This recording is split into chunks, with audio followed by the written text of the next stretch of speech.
नमस्कार मेरे प्यारे बच्चों, आज की इस कक्षा में आपका स्वागत है। आज पुनः हम इस पढ़ते हैं हिंदी साहित्य पाठ 15 मैं नदी आंसू भरी।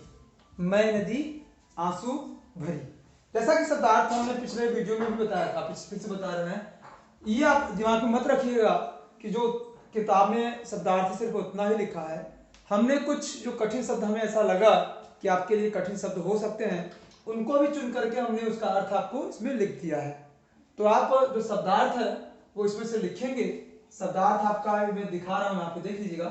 शब्दार्थ है नित, नित माने नित्य, रोज, छाह, छाह माने छाव या छाया, विपदा, विपदा माने कठिनाई, मलबा, मलबा माने कूड़ा करकट, विसर्जित, विसर्जित माने त्यागना, समाहित, समाहित माने मिलकर, पाया लगी, पाया लगी में पैर पड़ना या चरण स्पर्श करना, उढ़ौना, उढ़ौना माने ओढ़ने वाला, जैसे चादर रजाई जो भी कुछ हम ओढ़ते हैं तो उढ़ौना माने ओढ़ने वाला। बातुनी, बातुनी माने अधिक बात करने वाला।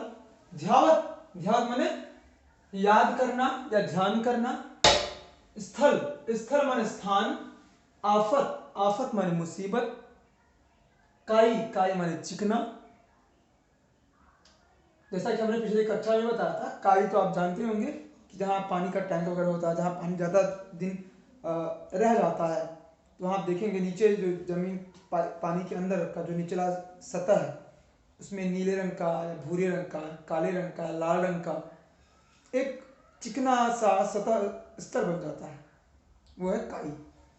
विसरा, विसरा माने विसर्जन से भरा। संकल्प, संकल्प माने प्रतिज्ञा। यहाँ पे देखिए संकल्प में ये बिंदी लगी हुई है, थोड़ा सा इसको बड़ा कर देता हूँ। संकल्प, संकल्प माने प्रतिज्ञा। आगे अब आते हैं गृह कार्य। याद रखिएगा गृह कार्य पिछले पाठ का आपने कर ही लिया होगा, तो थोड़ा सा इसमें हमने बदल दिया है। पाठ का शब्दार्थ आपको याद करना है। पाठ में दिए गए जो गीत दिए गए हैं, पाठ में दिए गए गीतों को लिखना है। कहाँ? रफ कॉपी में लिखना है। रफ कॉपी में लिख करके उसे याद करना है। यह आपके लिए गृह कार्य होगा। आइए अब उस पाठ को हम शुरू करते हैं, आगे बढ़ाते हैं। हमने पिछले कक्षा में पढ़ा था, उसके आगे से हम पढ़ते हैं। नाला का प्रवेश होता है। नाला जो कलाकार, जिस अभिनेता ने, जिस बालक ने, जिस बच्चे ने नाले का अभिनय किया है, वो नाले का रूप धर करके आता है और वो नाला जो प्रवेश करता है तो नाला अपना गीत गाता है। मैं हूं मोती नाला, मैं मोती नाला हूं। नाला ने क्या अपना नाम दिया? मोती नाला। ये प्रश्न आ भी सकते हैं परीक्षा में, ऑप्शनल में, जब आपका वैकल्पिक में आ सकता है कि नाले का क्या नाम था, तो आपको उत्तर आप लिखेंगे मोती। ऑप्शन दिया रहेगा, आपको मोती चुनना होगा।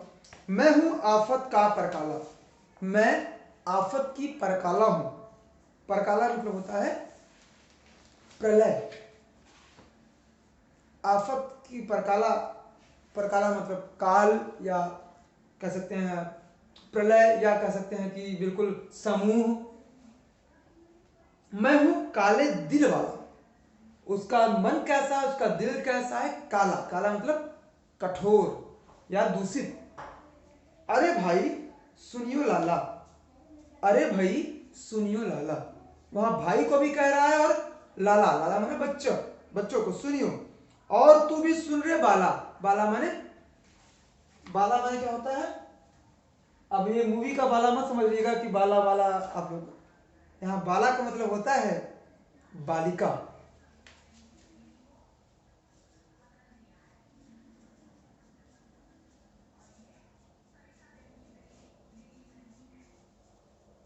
या महिला। महिला अर्थ से हम लेंगे, यहाँ पे महिला नहीं होगा, बाला का बालिका ही होता है। अब ये आप मूवी को मत ले लीजिएगा, यहाँ पे मूवी का मतलब बाला यहाँ पे नहीं है, यहाँ पे लिया गया है बालिका को। आगे है आला। मैं आला मोती नाला, मैं आला, मैं आया मोती नाला, मैं हूं मोती नाला, मैं मोती नाला हूं। भरा हुआ है मुझ में मलबा, भरा हुआ है मुझ में मलबा। मलबा माने क्या होता है? कूड़ा करकट। मुझ में कूड़ा करकट भरा हुआ है।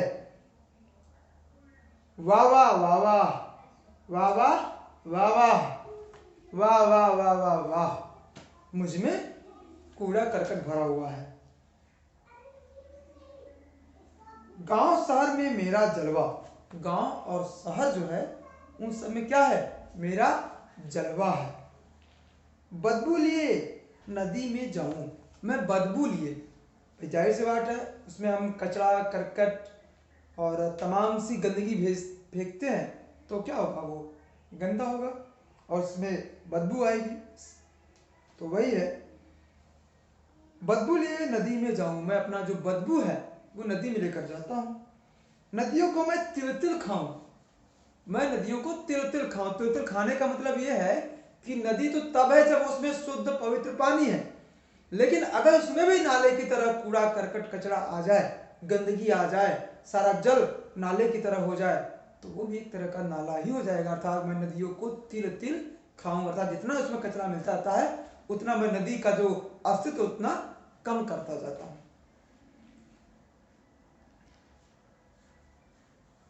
मच्छर मक्खी कूड़ा करकट, कभी रुकूं कभी दौड़ूं सरपट। मच्छर मक्खी कूड़ा करकट, भाई नाले में क्या होता है? मच्छर होते हैं, मक्खियां होती हैं, कूड़ा करकट होता है। कभी रुकूं, कभी जब उसमें बहाव कम हो जाए या कचरा ज़्यादा आ जाए तो रुक जाता है। कभी दौड़ूं सरपट, जब उसमें बहाव ज़्यादा आ जाए तो बहाने लगता है। तो सबने ही मुझको पाला, अर्थात मनुष्यों के लिए कह रहा है कि इन सब ने ही मुझको पाला। मैं हूं मोती नाला, मैं हूं मोती नाला। गीत के दौरान नदी को परेशान करता है, वो नदी को बार बार समस्या पैदा करता है। कचरा फेंकने का अभिनय करता है वो नदी में।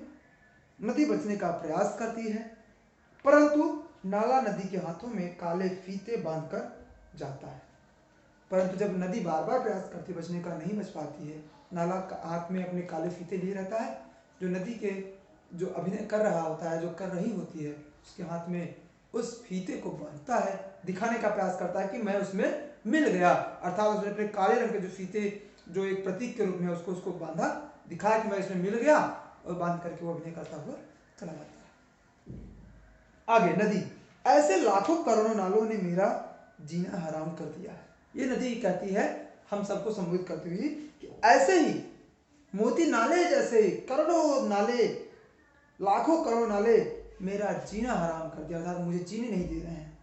नालियां भी कम नहीं है, नालियां भी कम नहीं है, ये नहीं कि कहीं और जाए मुझ में न समाए। अब फिर यहाँ पे कहा जा रहा है कि नालियां हैं ये भी कम नहीं है, ये कहीं और नहीं आती, ये भी मुझ में ही आके समाती हैं। ओह, डायन का नाम लिया और वह इधर ही दौड़ी आई। ओह, यहाँ संबोधन करती है कौन? नदी संबोधन करती है कि मैंने डायन का, किस डायन का? नदी ने किसका, किस डायन का नाम लिया है? नाली का। तो नाली जो है वो प्रवेश करती है, और नाली का प्रवेश दो काले स्टिक लिए है, दो काले स्टिक में दो छड़ी काले रंग की। नाली, मैं हूं नार नवेली नाली, मैं हूं नाले की घरवाली, सभी ने गंदगी डाली, मैं हूं नार नवेली नाली। अब नाली जो है वो अपना संबोधन, अपना गीत गाती है कि मैं हूं नार नवेली नाली। मैं हूं नार, नार मतलब नारी, स्त्री।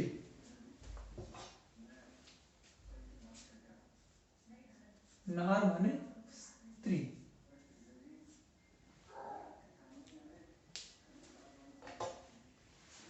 मैं हूं नार नवेली नाली, मैं हूं नारी, कौन सी नवेली में? नई नारी, नाली हूं।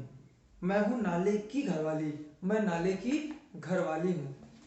घरवाली मतलब पत्नी। सभी ने गंदगी डाली, सभी ने मुझ में गंदगी डाली है, मैं हूं नार नवेली नाली, मैं हूं नई नाली नारी हूं। नाली तरह तरह से नदी के कपड़े खींचती है, तो कभी बाल, यह अभिनय करती है। जो नाली का जो जिस कलाकार ने नाली का अभिनय किया है वो अभिनय करती है, नाली के कपड़े खींचती है और कभी नदी के बाल खींचती है।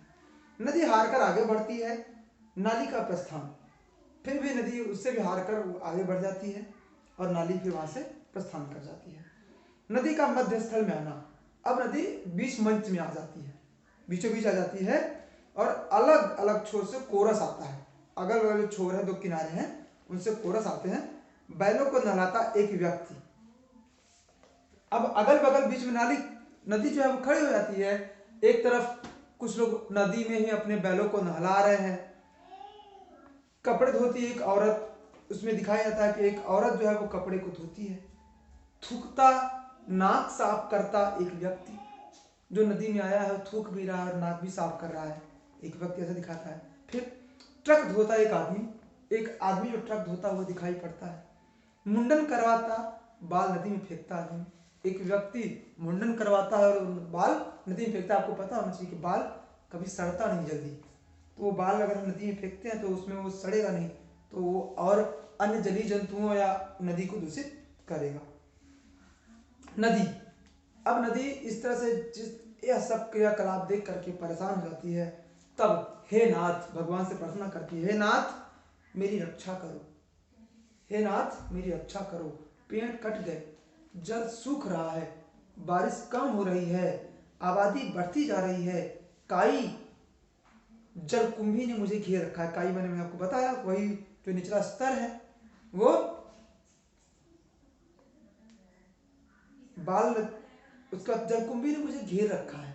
जलकुंभी ने क्या मुझे घेर रखा है।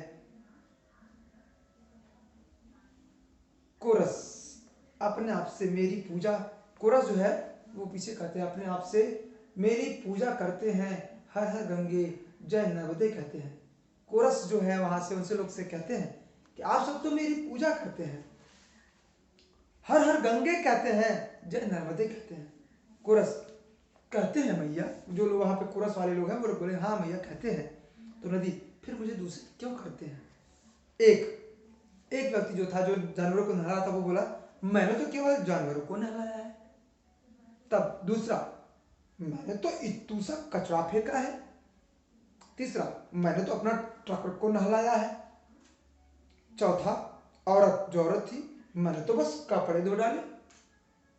पांचवा, मैंने तो सिर्फ मुंडन कराया है, कुछ विसर्जित किए बाल, इतने से बाल, फिर इतने क्यों बवाल। नदी, आप सभी पढ़े लिखे हैं। कोरस, हाँ हम पढ़े लिखे हैं। नदी, पढ़े लिखे लोग होकर भी आप अनाचार कर रहे हैं, मतलब अनाचार मतलब गलत कार्य। मेरा क्या है, जब तक मुझमें जल है बहूंगी, पर कह देती हूं जब मैं मर जाऊंगी तुम भी मरोगे। नदी कहती है कि जब मेरा अस्तित्व समाप्त हो जाएगा तब तुम भी पानी के लिए मरोगे। न नहाने का पानी होगा, न धोने का, न पीने का। एक दिन प्यासे रहकर देखो क्या हाल होता है। मैं सूख रही हूं, मैं नदी आंसू भरी, मैं नदी हूं आंसुओं से भरी। ओ पिता देखो, सभी देखो, वह आया जल्लाद, कारखाने से निकला प्रदूषित कारखानियां। अब ओ पिता भगवान को कहते हैं सभी देखो, देखो सभी लोग देखो, सभी लोगों से कहती है देखो वह जल्लाद आया, कारखाने से निकला प्रदूषित कारखानियां। वो कारखाने से निकला हुआ कारखानियां जो कचरा है वो मेरे अंदर आ रहा है। कारखानियां घोड़े की तरह भागता चिंदियों की झाड़ घुमाता आता है, वो चिंदियों की झाड़ घुमाता है। कारखानियां, मैं कारखाने की बदबू और रसायन लिए बेकाम भागता कारखानियां, और ये मेरे दुश्मन नदी रानी, ओ नदी रानी, कारखाने ने मुझे भेजा है बदबू और विषैले पानी के रूप में। मैंने गांव के गांव उजाड़ दिए, मेरे दोस्त कारखानों ने फ्लोराइड खूब अधिक मात्रा में नदियों में बहा दिया, जिससे 2 करोड़ से अधिक लोग बीमार हो गए। हमने चर्म रोग फैलाया है, हम जहर घोल रहे हैं जल में। ये कारखानियां कह रहा है। फिर नदी कहती है, नदी डरती हुई भयभीत होकर कहती है देखो मैं तुम्हारी मददगार हूँ। कपड़े की मिलें, चमड़ा उद्योग, दवा की फैक्ट्रियां जैसे बड़े बड़े कारखाने मेरे सहयोग से चल रहे हैं। मुझे दूषित न करो, मुझे चुपचाप यहाँ से जाने दो। तो कारखानियां कहता है नदी रानी तुम बहोगी, परंतु मैं भी तुम्हारे संग बहूंगा। मैं तुझमें समाहित होकर मनुष्य जाति को रौंद दूंगा। अर्थात वो जो कचरा है, जो केमिकल है, जो हानिकारक रसायन है, वो उस पानी में मिल करके मनुष्य जाति को समाप्त करेंगे। नदी, लोगों बचाओ, लोगों बचाओ, मेरी रक्षा करो, रक्षा करो। कारखानिया नदी में दौड़ाता है, तंग करता है, फिर जाता है। एक व्यक्ति, कलयुग है कलयुग, अब तो अपनी ही रक्षा कर लो, यही भूत है। तो दूसरा कहता है अपन तुम्हारी कोई मदद नहीं कर सकता, अपन तो नहाते ही नहीं। तो जो दूसरा व्यक्ति कहता है मैं तो इसमें नहाता ही नहीं, मैं तुम्हारी क्यों रक्षा करूं। तीसरा आश्चर्य से, कभी नहीं नहाते। दो, नहीं नदी में नदी नहीं नहाते, नहीं अपन तो नल वाले हैं, नदी से अपन का क्या वास्ता। चौथा, हमने तो हैंडपंप लगवा लिया है, हमारे पड़ोसी ने 100 फुट गहरा खुदवाया तो हमने सोची कि ये तो है मूर्ख। जैसे ही हमने ऐसी सोची, हमने हैंडपंप वाले से कह दिया कि 200 फुट खोद देना भाई। हैंडपंप वाला भी खुश कि हमने इतनी अच्छी बात सोची। एकदम ठंडा पानी धरती से डायरेक्ट आता है, नदी का काम ही नहीं है। तब नदी कहते हैं अरे मेरे पुत्रों, गहराई से सोचो, जल कम हो रहा है, नदी का हो या धरती का, पर्याप्त वर्षा नहीं हो रही है, जंगल कटते जा रहे हैं, 60 से 70% बीमारियां केवल प्रदूषित पानी से हो रही हैं। अभी हाथ पर हाथ धरे बैठे रहोगे। एक व्यक्ति बोला ये तो हमारी सरकार को समझना चाहिए। दूसरा व्यक्ति बोला अपन तो जे जानत है कि भगवान ने नदी बनाई, भगवान ने बहाई, इसमें क्या करे माई। तीसरा, सफाई हो सकती है बशर्ते कि प्रशासन इसमें रुचि ले। चौथा, हमने तो सोची कि हर घर में हैंडपंप खुद जाए तो नदी आदि पानी वानी की झंझट दूर ही हो जाए। सोची हमने, कैसे सोची हमने, नदी, यही तो गड़बड़ है। आदमी इस बारे में सोचता ही नहीं, जो सोचता है तो करता नहीं। सभी सरकार के भरोसे काम होते हैं। 70% पीने का पानी प्रदूषित है हिंदुस्तान में। नदी, वैसे नदी माई की बात गंभीर है, हमें कुछ करना चाहिए वरना हमें और हमारी अगली पीढ़ी को नुकसान हो सकता है। एक, देखो भाई, एक अकेले से कुछ ना होगा, मिलजुल कर ही कुछ हो सकता है। तीसरा बोलता है चौथे से, आपने कुछ सोची। चौथा, हमने सोची है कि हैंडपंप तो लग ही गया है, अब नदी की सफाई के बारे में भी कुछ सोचूं। एक, अब सोचना क्या, अब करना है। नदी, सबकी जिम्मेदारी है कि जल को प्रदूषित होने से बचाएं, जल को दूषित होने से बचाएं। क्या आप आज संकल्प लेते हैं। कोरस, हम संकल्प लेते हैं। नदी, तो आइए मेरे साथ। नदी के साथ सभी पात्र आगे आते हैं और संकल्प लेते हैं कि हम जल को दूषित होने से बचाएंगे। कोरस भी साथ आता है, पर्दा गिरता है। ये बेटा, ये बच्चों, ये पाठ था आपका। इस पाठ में इतना ही। इस पाठ से यह हमें शिक्षा मिलती है कि हमें जल को दूषित होने से बचाता है। हम यह कह करके पल्ला नहीं झाड़ सकते कि हमने तो इतू सा कचरा फेंका, हम कोई ये कह के बाल नहीं जा सकता हमने तो थोड़ा सा बाल फेंका। थोड़े थोड़े से, अगर एक व्यक्ति थोड़ा थोड़ा फेंकेगा तो ढेर सारे कचरे होते हैं। हमें उन कचरों का एक वैधानिक, एक नियत तरीका खोजना चाहिए जिससे उन कचरों का निस्तारण हो सके और नदी हमारे जल दूषित होने से बचे। आज की वीडियो में इतना ही। अगले वीडियो में फिर से मिलेंगे। तब तक के लिए धन्यवाद। नमस्कार।